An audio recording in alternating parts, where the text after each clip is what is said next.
Al entrar al salón, las damas se sonrojaban a su paso, susurrando entre ellas sobre lo deslumbrante que era su apariencia. El príncipe no podía creer que armaran tanto alboroto solo porque había perdido algo de peso. Giró la mirada hacia el otro lado, observando a los supuestos nobles del reino. Usando sus habilidades, pudo ver sus rasgos y entonces lo entendió. Todos poseían el rasgo llamado corazón de serpiente. Era una marca de karma malvado, acumulado por aquellos que roban a otros y pisotean sus vidas. El príncipe sintió asco al ver que todos cargaban con algo tan sucio, pero, para su sorpresa, había una sola persona que no lo tenía. Ese era Taylor. El príncipe se acercó con entusiasmo hacia él. Taylor, con una expresión brillante, le agradeció por la invitación. Aunque Taylor no fuera especialmente competente, no estaba corrompido. Y eso era suficiente. Personas como él eran necesarias, recipientes donde sembrar las semillas que él planeaba plantar a partir de ahora. En ese momento, el guardia hizo otro anuncio. Presentó al marqués Pelleyer del Imperio Borgoña, quien asistía al banquete como embajador. El príncipe se sorprendió al escuchar eso, y aún más cuando toda la corte inclinó la cabeza ante su llegada. Pelleyer descendió desde el balcón y se acercó, hablando como si nada,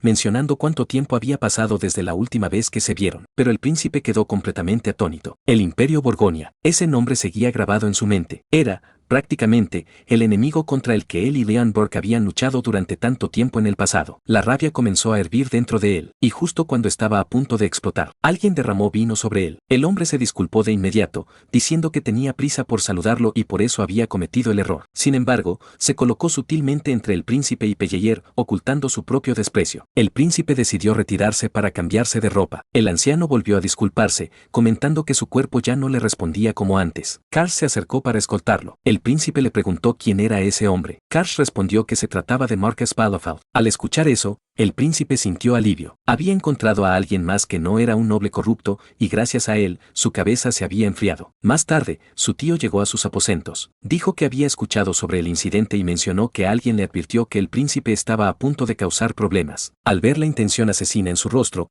comprendió que no era una exageración. Le gritó, preguntándole qué demonios estaba intentando hacer. Pero el príncipe le aseguró que no era tan imprudente. Aún así, había algo que no podía entender. ¿Por qué la despreciable casa de Borgoña estaba mostrando su poder en el corazón del reino? Más aún, los nobles les mostraban más respeto a ellos que a la propia realeza. Esa relación era demasiado desigual como para llamarla alianza. Entonces preguntó cómo el reino había terminado así. Su tío explicó que todo se debía a la historia. En el pasado, el reino había resistido firmemente las invasiones del imperio, pero con el tiempo, el imperio creció, hasta convertirse en una superpotencia. La brecha entre ambos se volvió insalvable, y al final, el reino no tuvo más opción que arrodillarse. El príncipe quedó impactado, porque en el pasado, aunque el reino era más pequeño, poseía algo que le permitía enfrentarse al imperio. Desde el principio, el reino se había fundado sobre los himnos marciales, pero ahora, todos habían desaparecido. Al escuchar eso, el príncipe cambió de opinión, dijo que ahora entendía, y declaró que se convertiría en rey. Su tío quedó en shock. En el fondo, el príncipe sabía que podía arrepentirse de esa decisión, pero no tenía elección. Después de todo, él mismo había construido la mitad del reino en su vida pasada. Al día siguiente del banquete, entró nuevamente al salón junto a su tío. Esta vez,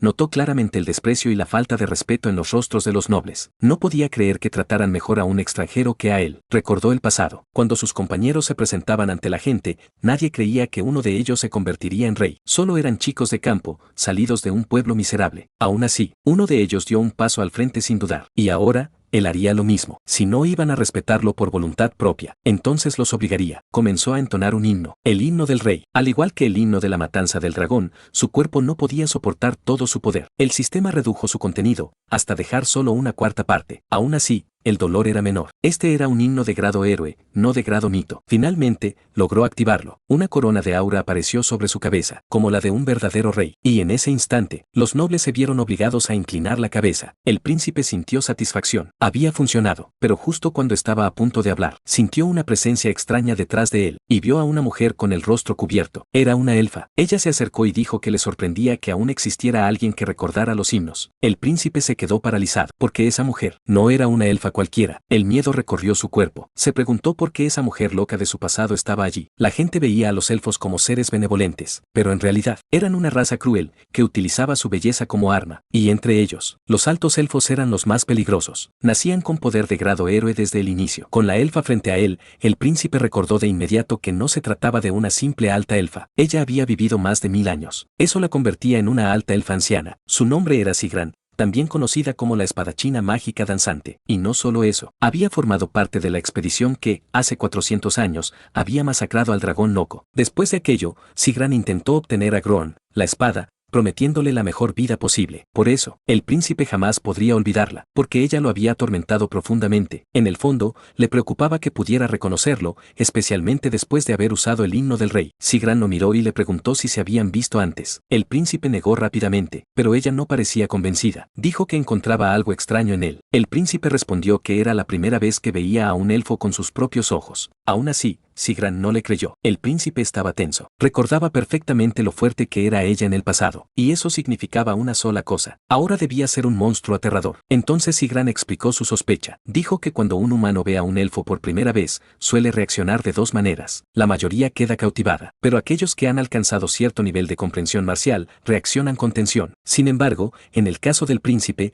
estaba segura de que aún no había alcanzado ese nivel. El príncipe respondió que simplemente tenía gustos particulares. Sigrun lo observó por un momento, y finalmente decidió retirarse. Antes de irse, le dijo que había sido un placer conocerlo. El príncipe soltó un suspiro de alivio. Había sobrevivido. Más tarde, la reina reunió a mujeres y jóvenes para que el príncipe eligiera una esposa. No había límite de edad. Había desde una bebé hasta una anciana. La reina Margarita notó su evidente disgusto y le dijo que no podía esperar encontrar el tipo de mujeres con las que solía relacionarse. En ese momento, anunciaron que la delegación élfica solicitaba audiencia. La reina lo permitió. Sigrun entró junto a los demás elfos y saludó con elegancia. Margarita se mostró sorprendida, ya que hacía mucho que los elfos no visitaban el reino. Entonces Sigrun habló. Dijo que sabía que estaban buscando una candidata para convertirse en la esposa del príncipe, y añadió que ella era una alta elfa. En términos humanos, eso equivalía a una noble de linaje prestigioso. El príncipe no entendía qué estaba pasando. Sigrun continuó diciendo que su edad no era muy diferente a la de él. El príncipe casi pierde la calma. Había casi 1000 años de diferencia, y aún así decía eso sin vergüenza. Luego habló de la belleza eterna de los elfos, y de cómo tenía seguidores leales, igual que los caballeros sirven a su señor. Pero lo más impactante fue lo siguiente. Dijo que desde el momento en que lo vio, sintió que sus destinos estaban entrelazados. El príncipe se quedó helado, porque los elfos nunca mentían sobre el destino. Eso lo hizo dudar. ¿Estaba siendo sincera? La confesión dejó a todos en shock. Un matrimonio con elfos nunca había ocurrido. De repente, el príncipe se acercó, la tomó del brazo y dijo que necesitaban hablar en privado. La arrastró fuera del salón. Los demás solo pudieron imaginar lo peor. Una vez a solas, el príncipe le preguntó directamente cuál era su verdadero propósito. Sigrun sonrió. Dijo que solo buscaba fomentar la amistad entre su clan y el reino, pero el príncipe insistió. Esta vez, reveló que sabía quién era ella. Una alta elfa anciana, una ejecutora que durante siglos se había encargado del trabajo sucio de su clan, la llamada hoja del clan Muérdago. Le preguntó con firmeza si había venido a investigar o a ejecutar. Sigrun se sorprendió. No esperaba que él supiera tanto. Le preguntó cómo lo sabía, pero el príncipe guardó silencio. Sabía que, en su estado actual, no podía enfrentarse a ella. Si ella había percibido ese vínculo del destino, significaba que su nivel era lo suficientemente alto como para vislumbrar fragmentos del pasado grabados en su alma. Entonces Sigrun liberó su aura, cubrió toda la habitación, y le dijo que, sabiendo quién era ella, había sido un tonto al quedarse callado frente a ella. El príncipe respondió con calma. Dijo que conocía bien lo que era capaz de hacer una ejecutora. Por eso no podía hablar a la ligera. Luego le pidió que dejara de jugar y que no interfiriera con su destino. Sabía que, en ese momento,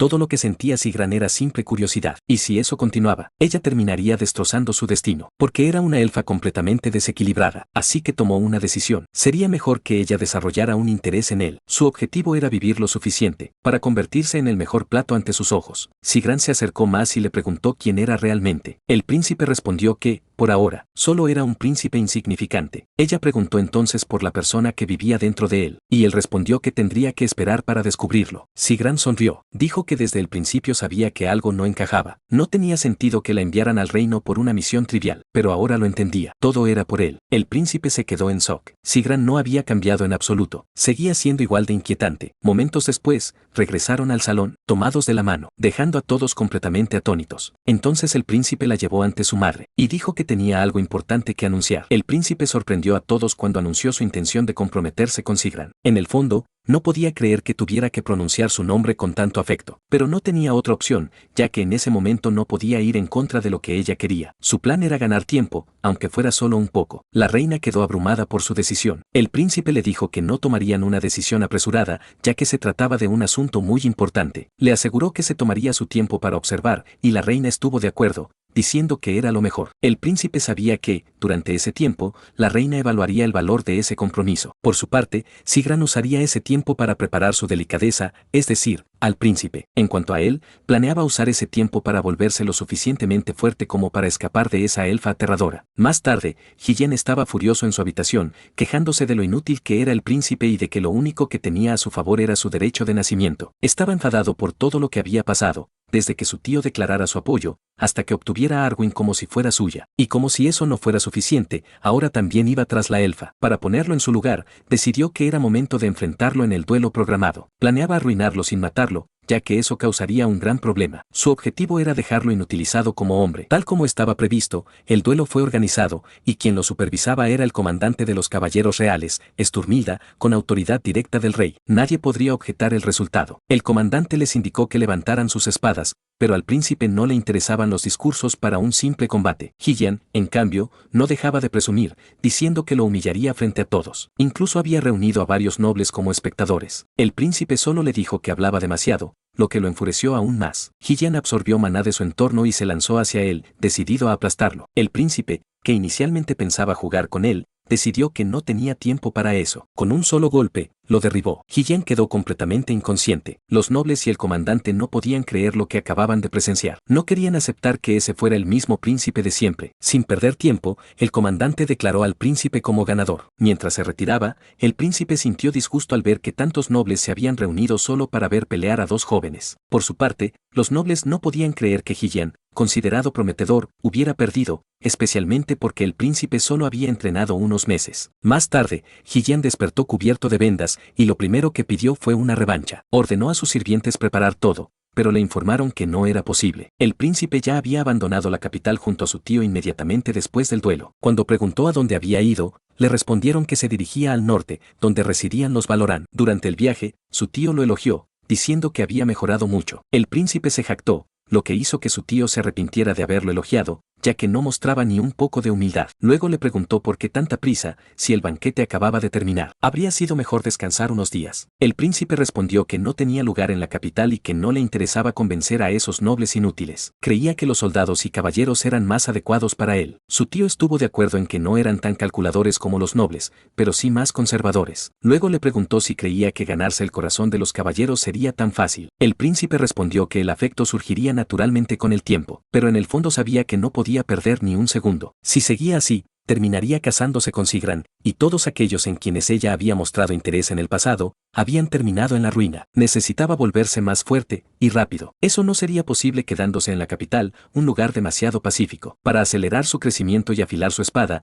el mejor lugar era aquel donde los humanos eran llevados al límite, el campo de batalla. Poco después, llegaron a un camino recto entre valles. Su tío le explicó que esas tierras estaban protegidas por su familia. En ese momento, el príncipe se quejó del frío. Su tío le sugirió entrar al carruaje, pero él se negó, diciendo que debía acostumbrarse. Sorprendentemente, Nicolo también los acompañaba, afirmando que quería ver el norte para un libro que estaba escribiendo y que ayudaría al príncipe. El príncipe simplemente lo ignoró. Luego notó que Arwen estaba especialmente concentrada. Le preguntó si estaba bien, y ella, con una sonrisa, le aseguró que sí. El príncipe le dijo que podían intercambiar posiciones si era demasiado difícil, pero ella se negó, afirmando que un caballero no busca comodidad personal. Eso le agradó. Entre todos los caballeros, Arwen era la única que mostraba verdadera determinación. Los demás, en cambio, estaban de mal humor, ya que habían sido enviados a esa región hostil por decreto real. El príncipe sabía que, si Kors hubiera estado allí, habría podido controlar la situación, pero el rey no permitió que lo acompañara, afirmando que los caballeros no eran para su uso personal. Incluso se burló de él por los caballeros que estaba consiguiendo para sí mismo. El príncipe entendía que el príncipe Escoria había hecho muchas cosas en el pasado,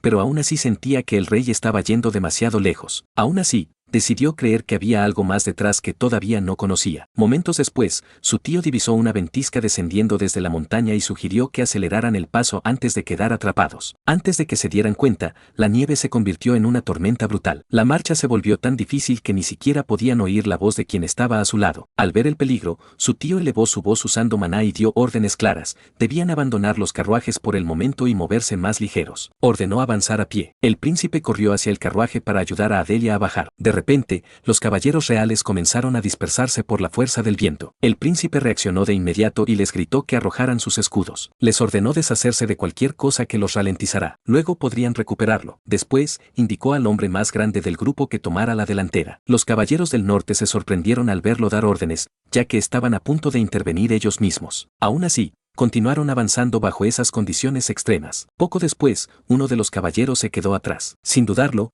el príncipe lo levantó y lo cargó sobre su hombro, ordenando a los demás que siguieran avanzando. Finalmente, cuando estaban por llegar a su destino, la ventisca desapareció de repente. El cielo se despejó, como si nunca hubieran atravesado aquel infierno. Su tío avanzó y, con autoridad, le dio la bienvenida al Castillo de Invierno, el lugar que gobernaba. El Castillo de Invierno era una fortaleza ubicada en el punto más al norte del reino. Su propósito era bloquear a los monstruos de las montañas de la espada. Era considerado el peor destino para los soldados comunes, quienes rezaban por no ser enviados allí. Incluso los nobles trataban de evitarlo, pero quienes nacían allí lo veían como su deber y su orgullo. En ese momento, las puertas se abrieron. El hijo de su tío, Vincent, salió para devolverle el mando a su padre, retomando el su puesto como comandante de los exploradores. Su tío lo elogió por su trabajo, mientras Vincent simplemente se alegraba de que su padre hubiera regresado con vida. El príncipe intervino, sorprendido de que su tío tuviera un hijo. Su tío le respondió si de verdad creía que a su edad no tendría uno. El príncipe, sin perder la oportunidad, comentó que podían ver el parecido en su expresión terca. Vincent se tomó un momento y luego saludó al príncipe formalmente. El príncipe respondió con naturalidad, pero en el fondo Vincent estaba furioso. No creía que alguien como él tuviera lugar en el Castillo de Invierno. Uno de los caballeros se ofreció a guiar al príncipe, pero Vincent no podía aceptar que su padre hubiera traído a alguien así. Su padre respondió que todo lo que había oído era cierto. Había decidido convertirse en el guardián del príncipe. Además, el príncipe se quedaría allí por el momento. Vincent le recordó que el rey mismo lo había apartado. Su padre respondió que las personas pueden cambiar y le pidió una cosa: que lo observara sin odio. Más tarde, se reunieron para recibir el informe sobre cómo habían ido las cosas en ausencia de su padre. Vincent explicó que habían estado reduciendo constantemente los asentamientos de monstruos, aunque todavía quedaban algunos lugares sin tocar. Añadió que ahora que su padre había regresado, querían avanzar más rápido. Continuó con su informe y pronto mencionó el único problema que estaban enfrentando: los orcos. Al parecer, un pequeño grupo de menos de 20 se había asentado cerca de la entrada de la cordillera. Explicó que sería difícil lidiar con ellos usando solo las flechas de los exploradores. Luego añadió que estaba seleccionando caballeros del castillo para encargarse del asunto. En ese momento, el príncipe intervino. Dijo que él se encargaría de los orcos. Vincent se opuso de inmediato. Explicó que los orcos de las montañas de la hoja eran diferentes a los normales y que, si algo salía mal, podría afectar seriamente las operaciones de los exploradores. El príncipe lo ignoró y llamó a su tío, sabiendo que tenía debilidad por él. Su padre entonces preguntó si habían confirmado la cantidad y la fuerza de los orcos. Vincent respondió que el número máximo confirmado era de 20, pero que no se había verificado la presencia de guerreros o chamanes, por lo que no podían asumir que no los hubiera. Entonces su padre miró al príncipe y le preguntó si estaba seguro. Vincent intervino de nuevo, alzando la voz y llamando a su padre. Explicó que la entrada de la montaña era una de las rutas principales de los exploradores y que si algo salía mal y se convertía en un campo de batalla, las futuras operaciones se volverían mucho más difíciles. Además, si algo le pasaba al príncipe, su familia estaría en problemas. En el fondo, el príncipe se sorprendió. Su tío había criado bien a su hijo. Aún así, su tío ignoró la protesta y le preguntó qué necesitaba. El príncipe respondió que necesitaba 3 guías y que quería cambiar el equipo de su guardia. Su tío dijo que eso no era difícil y aceptó de inmediato, dejando a Vincent completamente impactado. Poco después, el príncipe se reunió con los guardias reales y les informó que tenían una misión. El capitán, sorprendido, le preguntó a qué se refería. El príncipe les dijo que habían recibido una misión para subyugar a los orcos. Explicó que el enemigo era un grupo de 20 y que podían o no tener guerreros o chamanes. El capitán preguntó por qué ellos debían encargarse de eso, si solo eran su escolta y ese trabajo correspondía a la tercera legión. El príncipe usó sus propias palabras en su contra, recordándole que también debían seguirlo para protegerlo. Mientras se alejaba, les ordenó recoger equipo y presentarse ante él, ya que la tercera legión los contactaría más adelante. Aunque no le agradaban mucho esos soldados, planeaba hacerlos útiles. Después de todo, eran hombres asignados por su padre. Aunque durante la ventisca habían sido inútiles, el príncipe podía ver que sus capacidades no eran malas. Seguían siendo élites elegidas por la familia real. Sin embargo, notó que uno de ellos, un pelirrojo, tenía una habilidad especial llamada disfraz, lo que le hizo sospechar. Cuando llegó el momento de partir, se sorprendió al ver que Vincent sería el guía. Vincent explicó que las consecuencias de fallar la misión serían demasiado grandes, así que no podían arriesgarse. El príncipe le aseguró que no fallarían, pero Vincent no estaba dispuesto a confiar solo en sus palabras. El príncipe intentó usar su autoridad de juicio sobre él, pero falló, lo que le hizo pensar que probablemente ya era un caballero de triple cadena. Además, notó que, entre los supuestos exploradores que Vincent había traído, solo uno lo era realmente. Los demás eran caballeros haciéndose pasar por exploradores. El príncipe entendió que estaban preparados para intervenir si algo salía mal, pero decidió no decir nada por esta vez. Antes de partir, le dijo a Adelia que no iría con ellos. Sabía que podría volverse un problema si su habilidad despertaba de la manera incorrecta. Mientras avanzaban por el bosque nevado, Vincent les explicó que debían conservar su resistencia. Si se agotaban, sus manos y pies se entumecerían, dificultando el combate. Siguió hablando sin parar, y el príncipe pensó que preferiría dejarse caer allí mismo antes que seguir escuchándolo, ya que era incluso más insistente que su padre. Poco después, un conejo pasó corriendo frente a ellos. Uno de los exploradores usó un catalejo y confirmó que había un grupo de orcos más adelante. Entonces le preguntó al príncipe cómo proceder. El príncipe ordenó a sus guardias preparar los arcos, mientras el resto se alistaba. Luego avanzó solo. En cuanto uno de los orcos lo vio, se alteró de inmediato. El príncipe sonrió. Había pasado demasiado tiempo desde la última vez que se enfrentó cara a cara con un monstruo. Uno de los orcos dio un paso al frente, intentando proteger a los demás. Pero el príncipe ordenó disparar. Las flechas lo derribaron al instante. Entonces desenvainó su espada. El caos estaba por comenzar. El príncipe avanzó con una sonrisa y,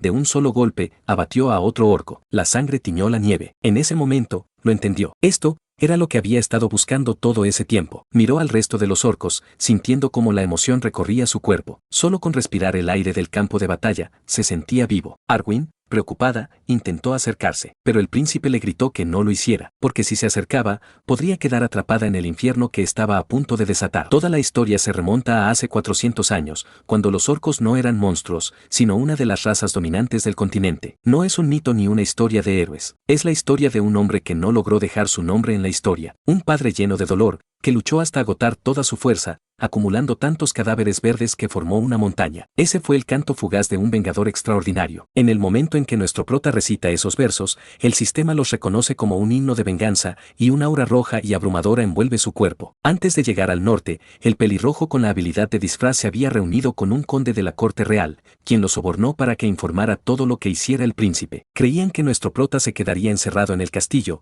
apropiándose de los logros de otros, pero ahora, al verlo en el campo de batalla, queda completamente aterrado por lo que está haciendo. El hombre se paraliza. Apenas puede sostener su arma. Cuando logra reaccionar, un orco destruye su confianza al atrapar su lanza sin esfuerzo. Cree que va a morir, pero Arwen aparece y le salva la vida, cortando el brazo del orco y luego su cabeza. El hombre cae al suelo, temblando, mientras el brazo cercenado cae frente a él. Arwen lo mira y le dice que está en un campo de batalla, y que no debe soltar su arma. Con el terror reflejado en el rostro, él asiente. Entonces Arwen toma el mando de los guardias reales y se prepara para enfrentar a los orcos. En el fondo, sabe que están en desventaja. Los orcos tienen superioridad numérica y será difícil enfrentarlos así. De repente, siente algo extraño en la distancia. Antes de que los soldados reaccionen, el orco frente a ellos es cortado en dos por un ataque impecable de nuestro prota, esparciendo sangre por todas partes. Nuestro prota está envuelto en una aura aterradora, y Arwen puede sentir su sed de sangre. Ella grita su nombre, pero él la ignora y se lanza directo hacia los orcos. Mientras los elimina uno tras otro, recuerda al vengador del pasado. Ese hombre que mató incontables orcos, pero nunca fue suficiente. Siguió buscando la sangre de sus enemigos, vagando por tierras desoladas dominadas por orcos, dejando montañas de cadáveres a su paso. Incluso cuando el maná de su corazón se agotó, no se detuvo. Bebía sangre de orco, devoraba su carne, seguía avanzando, pero con cada paso, su cuerpo se debilitaba más. Aún así, la espada demoníaca que empuñaba, Grorn, lo mantenía en pie, consumiendo su propia vida para sostenerlo. Todo comenzó por una razón. Su esposa y su hija fueron asesinadas por orcos. Al final, encontró a su enemigo final, el rey de los orcos. Pero ya no era el mismo. Era solo una sombra de lo que fue. Aún así, cargó contra él. Saltó hacia el enorme orco, pero este lo atrapó y lo aplastó con sus propias manos. No hubo milagros. Nadie vino a salvarlo. Pero incluso en su último aliento, no se rindió. Miró fijamente a su enemigo hasta el final, sin nadie que contara su historia, excepto su espada. En el presente, nuestro prota, de pie entre montañas de cadáveres de orcos, entiende algo. Él es el único que recuerda ese dolor. Respira profundamente, y nota que los caballeros apenas logran contener a los enemigos. Entonces lo comprende. El himno de venganza aún no está completo. Su corazón vuelve a arder con una sed de sangre intensa, y sin dudarlo, se lanza otra vez al combate. Atraviesa a los orcos como si no fueran nada. Ahora parece un monstruo más aterrador que ellos. Sus ojos se vuelven rojos, y el campo de batalla se llena con el olor de la sangre. Poco después, el sistema anuncia que un nuevo verso ha sido añadido al himno de venganza. Los cadáveres se acumulan formando una montaña. La sangre corre como un lago bajo sus pies. Y así, El himno cambia, evoluciona, se convierte en el himno de Requiem. Cuando el último orco cae, Vincent avanza, rompe el estandarte enemigo y levanta la señal de victoria. Los caballeros gritan junto a él. Nuestro prota aprovecha ese momento para observarlo con atención. Vincent, heredero de una familia dedicada a cazar monstruos. Y curiosamente, tiene el mismo nombre que aquel vengador que dio su vida por exterminar a los orcos. Ese hombre que juró, con su último aliento, que regresaría. Nuestro prota no puede evitar preguntarse, ¿será que ese vengador ahora es Vincent? En ese momento, Vincent se acerca. Nuestro prota lo mira y le pregunta qué ocurre. Entonces, Vincent le dice a nuestro prota que tome el estandarte, ya que le pertenece al soldado que luchó con mayor valentía. Explica que es una tradición de la Tercera Legión, un trofeo de victoria que no puede intercambiarse por nada. Y en este caso, ese estandarte le pertenece a él. En ese momento, Arwin dice su nombre, lleva la mano al pecho y le muestra su respeto. De repente, los demás caballeros también se arrodillan, reconociendo su valentía. Nuestro prota se queda sorprendido, y justo cuando está por declarar la victoria, Vincent le dice que lo diga más fuerte, para que todos lo escuchen. Nuestro prota respira hondo, sonríe con orgullo,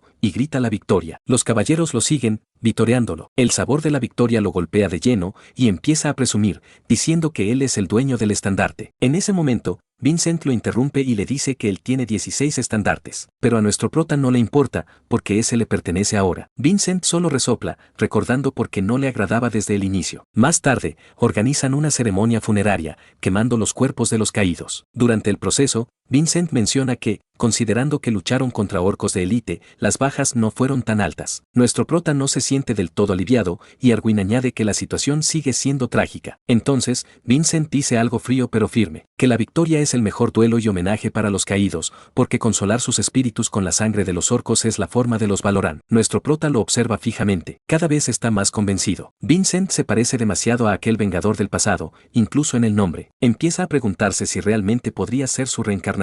Luego, nuestro prota nota la gran cantidad de tropas presentes y le pregunta si todas venían con ellos desde el castillo. Vincent aparta la mirada y responde que una unidad de exploradores pasaba por ahí y se unió. Pero es una mentira. Nuestro prota lo nota de inmediato y lo molesta diciendo que qué casualidad tan conveniente. En el fondo, entiende la verdad. Vincent nunca confió en él, por eso preparó refuerzos en secreto. Después, Vincent comenta que es extraño que una unidad de combate de orcos bajara tanto de la montaña sin ser detectada. Ningún explorador notó su movimiento. Algo no encaja. Por eso, decide que deben regresar cuanto antes al castillo. Poco después, vuelven y son recibidos por su tío. Aún no está felicitando cuando nuestro prota levanta el estandarte, para presumirlo otra vez. Los soldados quedan impresionados de que haya conseguido uno en su primera misión, pero los guardias reales ya están cansados de escucharlo, porque es como la 11ª vez que lo menciona. Vincent lo ignora y se acerca a su padre para informarle que hay señales sospechosas en las montañas. Le explica que una unidad de orcos apareció demasiado pronto y muy cerca de los exploradores. Su padre considera que tal vez encontraron una presa grande, o que algo ocurrió en lo profundo de las montañas. En cualquier caso, no es buena señal. Aunque preferiría que su hijo descansara, le dice que lo acompañe. Es urgente. Antes de irse, Vincent reconoce el esfuerzo de nuestro prota. En ese momento, Adilia corre hacia él, feliz de que haya regresado sano y salvo. Dice que estaba muy preocupada, pero nuestro prota ni la deja terminar, porque le muestra el estandarte otra vez. Más tarde, por la noche, Vincent aparece en su habitación. Le informa que en unos días organizarán una misión de exploración en las montañas, usando solo élites. Por lo tanto, él no será necesario. Pero nuestro prota lo sorprende diciendo que tampoco tenía interés en ir. Luego le pregunta por qué vino hasta su habitación solo para decirle eso. Vincent responde que fue orden de su padre. Nuestro prota entiende de inmediato. Su tío quiere que se lleven bien, y a él no le molesta. Así que le dice que puede irse. Aún así, deja el estandarte sobre la mesa, mirándolo como si fuera un tesoro. Después, reflexiona sobre la batalla. Se da cuenta de que estuvo completamente inmerso. Y entiende por qué. Fue la primera vez que recitó un himno marcial completo, sin omitir ni un solo verso. Está seguro de que volverá a experimentar algo así, pero también sabe algo importante. No todos los himnos son realmente suyos. Por eso, decide cambiarlos, hacerlos propios. Tal como convirtió el himno de venganza en el himno de Requiem. De repente, un ave extraña aparece en la ventana, y con solo verla, nuestro prota entiende algo. No es un ave normal. Nuestro prota se da cuenta de inmediato de que ese extraño pájaro solo podía venir de una persona, Sigran. A través del ave, Sigran se comunica con él y le pregunta si le gustó el regalo que le envió. En ese momento, nuestro prota entiende todo. Fue ella quien provocó la aparición de la unidad de orcos en la base de la montaña. Sigran le dice que lo único que le importa es que él enfrente oponentes acordes a su nivel. Espera que reciba su regalo con sinceridad. Pero nuestro prota no puede creerlo. Ella básicamente envió a decenas de hombres a la muerte y lo llama regalo. Él comprende que los elfos son espectadores extremos, y que Sigran seguramente disfrutó viendo la batalla. Ella misma admite que quedó fascinada con el himno de odio dirigido contra toda la raza orca, y para ella, lo que hizo fue un acto de buena voluntad. Nuestro prota ya está cansado de escucharla y le dice que vaya directo al punto. Sigran se queja de lo frío que es, pero le asegura que esperará hasta que él abra su corazón. El ave entonces se mueve y se posa sobre su brazo. Sigran le revela que, en lo profundo de las montañas, existe algo que él necesita, una existencia antigua que está dormida. Le asegura que, si lo convierte en letra, podrá crear un himno verdaderamente extraordinario. Nuestro prota se interesa, pero justo en ese momento, Sigran le dice que el tiempo del ave ha terminado. De repente, el pájaro explota, cubriéndolo de sangre y restos. Nuestro prota se da cuenta de que lo hizo a propósito, solo para molestarlo. También entiende lo que ella quiere, que cree un nuevo himno marcial. Los elfos pueden recitar himnos, pero no crearlos. Solo toman los de otros y los integran en sus propias melodías y danzas con espada. Por eso, Sigran le dio esa información, quiere un himno más profundo creado por él. Aún así, nuestro prota decide seguirle el juego, al menos por ahora. Más tarde, habla con Vincent. Vincent le explica que ellos no se adentran en las montañas, solo patrullan los bordes, porque nadie que haya entrado profundamente ha regresado con vida. Nuestro prota se sorprende y vuelve a preguntar, pero Vincent lo confirma, nadie ha salido con vida. Su misión es contener a los monstruos, no explorar. Nuestro prota comprende entonces que nadie sabe qué hay realmente en el interior. También se da cuenta de algo importante, en el pasado, los caballeros exploraron el mundo en busca de la cima divina, agotando casi todos los misterios, pero este lugar sigue siendo un territorio prohibido. Eso lo hace sonreír. Para él, venir a este lugar fue la mejor decisión. Vincent le advierte que no intente adentrarse en las montañas. Nuestro prota le responde que no lo hará, por ahora. Más tarde, mientras limpia su espada, piensa en lo que podría haber dentro. Quiere ir de inmediato, pero sabe que aún no es el momento. Necesita más batallas, más victorias. Aún así, no está preocupado. El castillo de invierno es un lugar donde las batallas nunca faltan. Justo en ese momento, suena la alarma. Se aproxima un ataque. Los soldados toman posiciones en la muralla, y nuestro prota corre hacia donde está su tío. Su tío le indica que mire al frente. En la distancia, ven a 3 exploradores corriendo desesperadamente hacia el castillo. Algo los está persiguiendo. Los hombres en la muralla les gritan que corran más rápido, pero pronto aparece lo que los sigue. Orcos montando lobos. Todavía están fuera del alcance de los arcos, así que no pueden ayudarlos. Los exploradores siguen corriendo, pero nuestro prota nota que algo no encaja. Su tío confirma su sospecha. Los orcos están jugando con ellos. No tiene sentido que no los hayan alcanzado ya. De repente, el capitán de los exploradores decide sacrificarse para ganar tiempo. Se gira para enfrentar a los orcos y ordena a sus hombres que sigan corriendo. Pero su valentía termina en tragedia, uno de los lobos lo despedaza al instante. Incluso los que intentaron ayudarlo son capturados. Vincent está a punto de saltar desde la muralla, pero nuestro prota lo detiene. Le explica que los orcos no buscan ejecutarlos, están provocando un duelo. El capitán orco clava su estandarte en el suelo, uno con una calavera que impone miedo. En ese momento, nuestro prota entiende algo importante. En lo profundo de las montañas, está el rey orco. El capitán orco grita en su idioma, exigiendo un combate honorable para recuperar el nombre de su legión para su rey. Su tío le pregunta si está seguro de que eso es un duelo con rehenes de por medio. Nuestro prota responde que sí, pero ni su tío ni Vincent parecen convencidos, así que decide demostrarlo. Nuestro prota avanza al frente y responde en lengua orca. Acepta el duelo. Luego ordena que todos, excepto los duelistas, retrocedan 200 pasos y que desmonten de sus lobos. El capitán orco se sorprende al escuchar a nuestro prota hablar su idioma con tanta fluidez. Le pregunta cómo un humano puede conocer la lengua de su tribu e incluso le cuestiona si tiene sangre orca. Nuestro prota le deja claro que no es así. Luego le grita, preguntándole si acepta las condiciones o no. El capitán orco responde que harán lo que él dice, pero advierte que no tolerará que deshonren el duelo. Después de negociar, nuestro prota se gira hacia su tío y Vincent,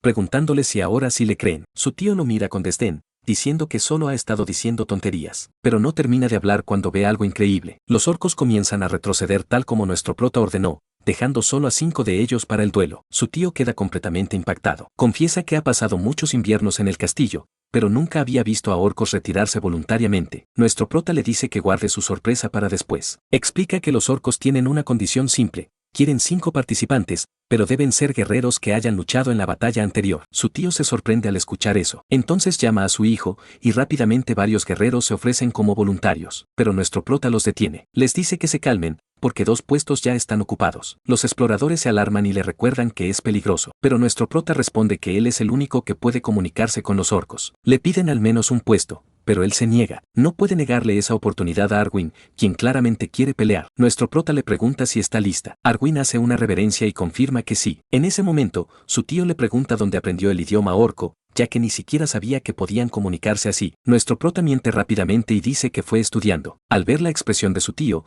le aclara que no crea que esto hubiera servido para resolver conflictos pasados. Explica que este es un caso especial. Solo los orcos nobles que sirven al rey pueden hablar ese idioma antiguo, como el capitán. En ese momento, el capitán orco le grita, preguntando si va a pelear. Nuestro prota responde que sí. En el fondo, empieza a notar algo extraño. No cree en coincidencias. Primero, apareció una embajadora elfa después de mucho tiempo, y ahora, en el norte, el rey orco se ha manifestado por primera vez en 400 años. Las puertas se abren, 5 duelistas humanos salen del castillo. Aunque nuestro prota tiene dudas, decide no pensar en eso ahora. Es momento de pelear. Frente a él, el capitán orco le pregunta si es su oponente. Nuestro prota responde que sí, y le pregunta si tiene algún problema. El orco dice que no. De hecho, afirma que su espíritu es el más fuerte entre los humanos presentes. Por eso, lo considera un rival digno. Luego añade que su carne y sangre serán un buen banquete. Nuestro prota baja la cabeza y se prepara. Le resulta curioso que el primer enemigo que lo reconoce sin odio sea un orco. Vincent grita, diciéndole que ese enemigo es demasiado para él y que debería encargarse él mismo. Pero en ese momento, otro orco lo ataca. Vincent apenas logra esquivar el golpe. Los demás orcos también se preparan. Nuestro prota advierte a todos. Los orcos no respetan turnos como los caballeros. Cada uno debe sobrevivir por su cuenta. La batalla comienza. Ambos bandos cargan al mismo tiempo. Nuestro prota salta hacia el capitán orco, atacando desde arriba, pero el orco bloquea el golpe y lo rechaza con su enorme hacha. Luego se burla de él,